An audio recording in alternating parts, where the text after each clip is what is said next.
This is a man who has taken perfectionism to the extreme. Whether it was clay rich or raw legs cut.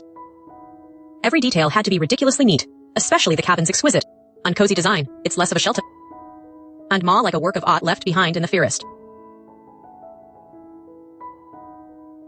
Because he couldn't afford a house in the city, Daiji simply headed deep into the mountains, ready to build a home with his own hands.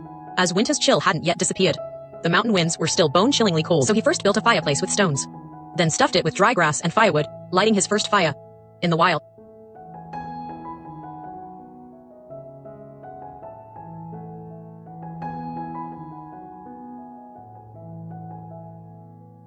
As the flames crackled, the construction of his vine cabin officially began. Daiji first dragged over some thick raw legs, then propped them up with stones to slow down wood decay. Next, his ancestral axe appeared, with constant chipping. Neat slits quickly formed at both ends of the legs, allowing the wood to be joined seamlessly.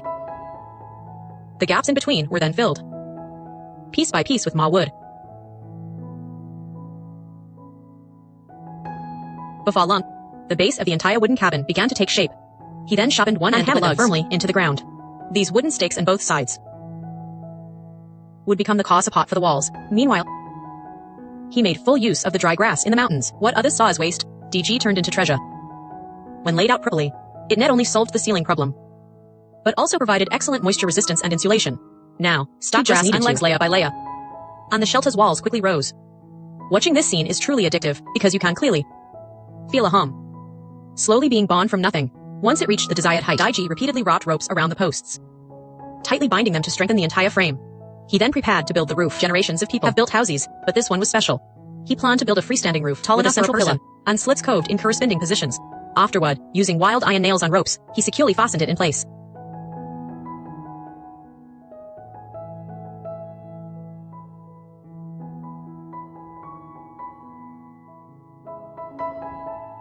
The beams above were also processed. He flattened the grooves to ensure a perfect fit when placed. These thinner wooden sticks, after being processed, could be used as purlins. As the iron nails were hammered in, the entire roof frame became more stable.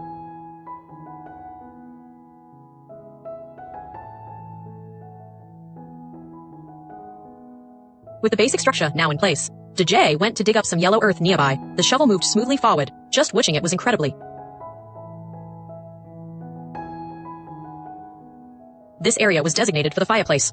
Always meticulous in his planning, he had already determined every detail. First, he laid down a layer of earth, then built the base with stones. For Daiji, only a combination of earth and stones could build a durable fireplace. Although each stone had a unique shape, under his skilled hands, they were arranged harmoniously, as if they were meant to be. As the fireplace body gradually took shape, to ensure the chimney opening was unobstructed, he first inserted a leg, and then continued with the finishing touches. This level of detail truly shows his extensive experience. Considering the overall aesthetic of the cabin, he decided to encase the fireplace area all around with legs, using the same interlocking structure, but filling the gaps with clay. For his first forest cabin, Daiji clearly poured immense effort into it, from the way he joined the wood to the precise application of clay. Every step reflected his pursuit of perfection. Slow and steady wins the race. The surrounding air was filled with earth to prevent high temperatures from igniting the wood and to provide excellent insulation.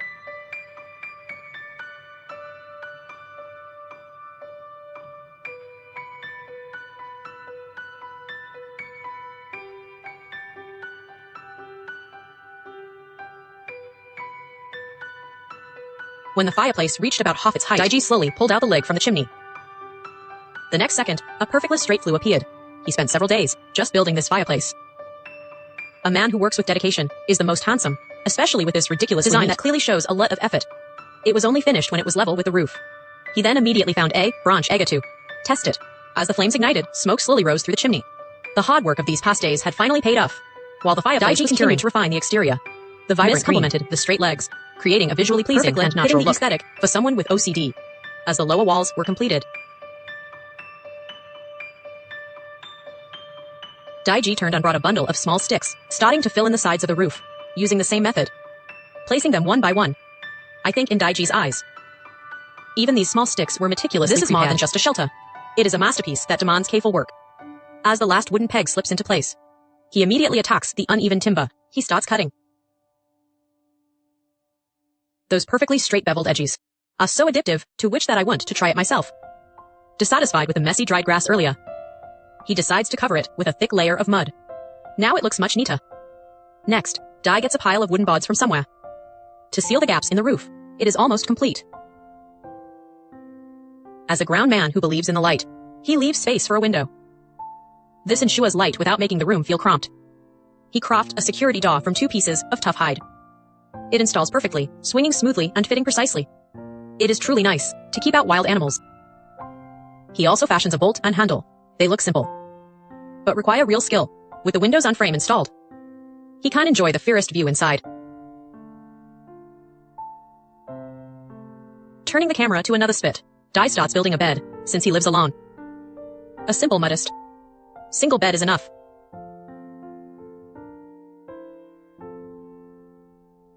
Adding a small dining table completes the shelter.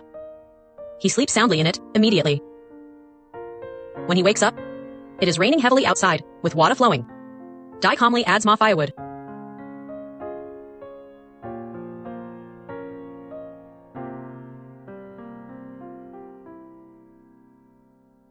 With the fireplace warm, it is time for a delicious dinner.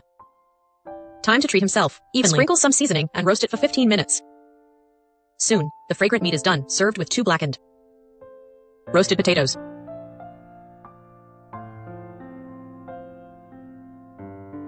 A coffee after the meal to cleanse the palate. This is the life adults truly yearn for. As night slowly descends, the fire flickers, candlelight dancing in wooden walls. Dai finally crawls into bed. Accompanied by the crackling fire, he drifts peacefully into a deep sleep. Time flies to the following year. In the spring, Dai returns to his wilderness cabin. Thanks to his meticulous construction, apart from the yellowing mess, the cabin remains solid and intact. Opening the door, it is just as clean as he left it. The ceiling is still excellent. Dai moves his gear inside and grabs his tools to start collecting firewood. Even though spring has arrived, the temperature swings are still extreme. Daytime offers a bit of warmth, but as soon as the sun sets, the cold spreads quickly through the forest. The fireplace remains the heart of the cabin. As the fire starts, thin smoke rises from the chimney. While waiting for it to warm up, he stays busy, gathering wood to make a small table. Being a carpenter by trade, this work is a breeze, as axe falls the once round leg is split into flat boards. After finishing 4 boards, he doesn't waste the wood shavings, feeding them to the fire.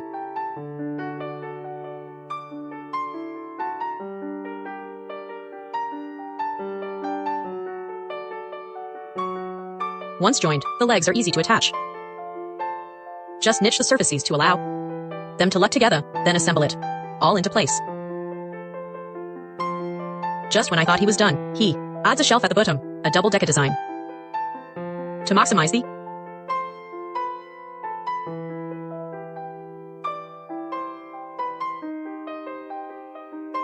unconsciously, the night falls quietly. The fire burns brightly, the warm light cozy and comfortable.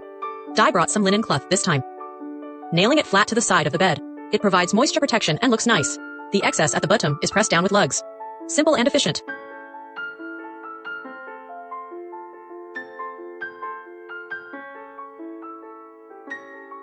Now he spreads the checkered sheets from his grandmother to cover the boards. Meanwhile, the inflatable mattress adds ultimate comfort.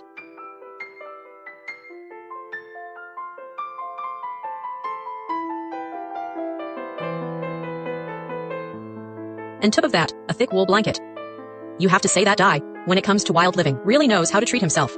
Once the sleeping area is all set up, his stomach is grumbling with hunger, so he starts preparing dinner. What kind of fruit is this? He tosses it into boiling water to brew. Meanwhile, a large steak is in the menu.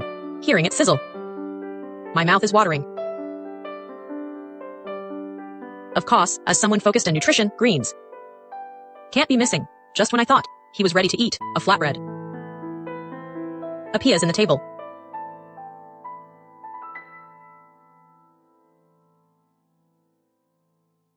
While waiting for the food to reheat, he stepped out to pick some pine needles to plug the teapot.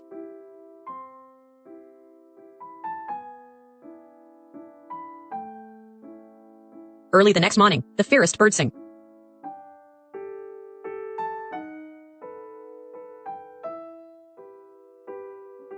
When the cattle and horses were already accounted for, he then woke up leisurely with the morning light. After getting dressed, he first had a cup of het kiffy to refresh his mind, along with some chocolate for a quick boost of energy.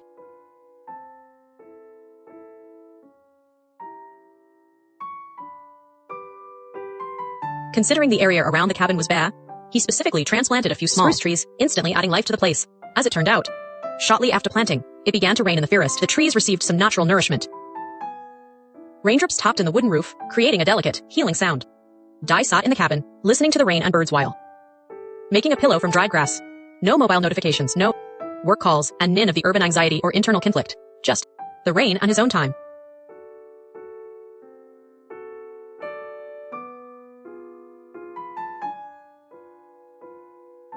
When night fell again, 3 candles were slowly lit. The dim, warm light made the cabin feel incredibly cozy.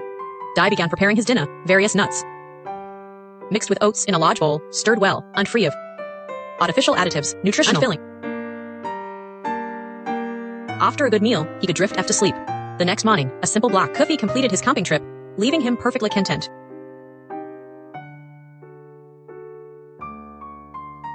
Days later, Dai returned to the forest cabin, this time bringing his beloved pet, Kuba, to keep the dig off the cold ground. He laid down a small blanket as birds chirped, the morning air filled with the sounds of the woods. He started a pleasant outdoor barbecue. Large pieces of beef and chicken breast hit the grill, spreading a delicious aroma. Kuba, next to him, could barely wait, but before eating, the health-conscious Dai cut some zucchini for the dig.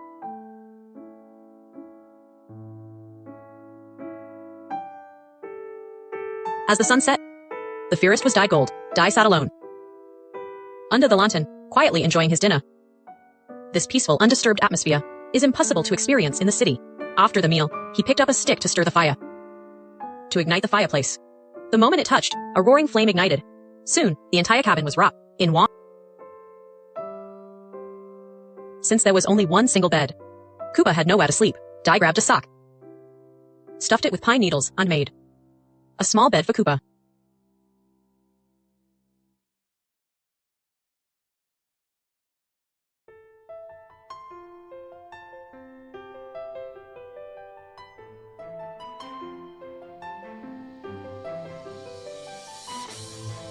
He moved the lantern inside, gently closed the wooden door, and latched it in the deep wilderness. No one wants an unexpected visit from a bear.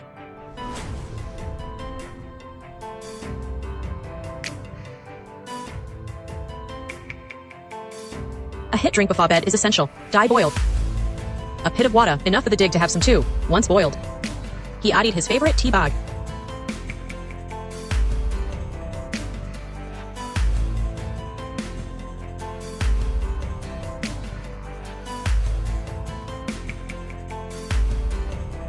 To keep the fireplace going all night, he had already chopped plenty of firewood, stocking it neatly nearby. It was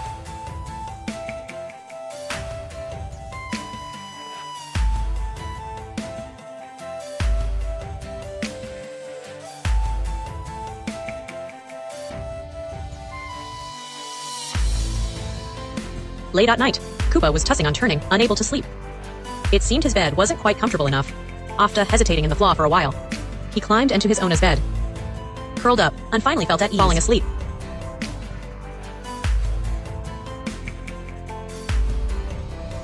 The night passed peacefully. When day broke, Dai opened the window, and the energetic Kuba had already entered dig mode, dashing deep into the forest. The vast mountains were like his own personal playground.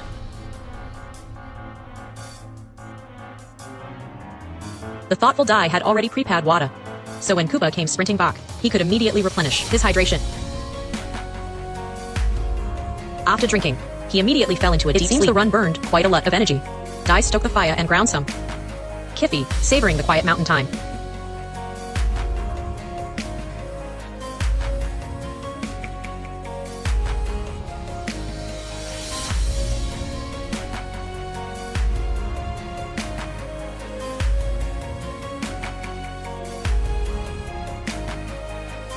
At noon, the dig had a canned beef lunch.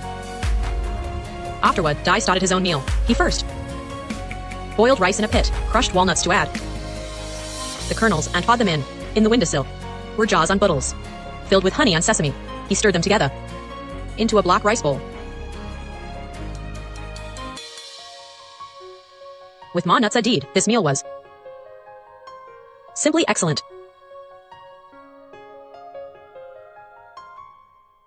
You realize what people truly envy.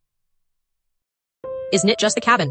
But his ability to live without being hurried or disturbed, to follow his own pace, no urban internal friction, no endless anxiety, and none of the pressure that hits you every time you open your eyes.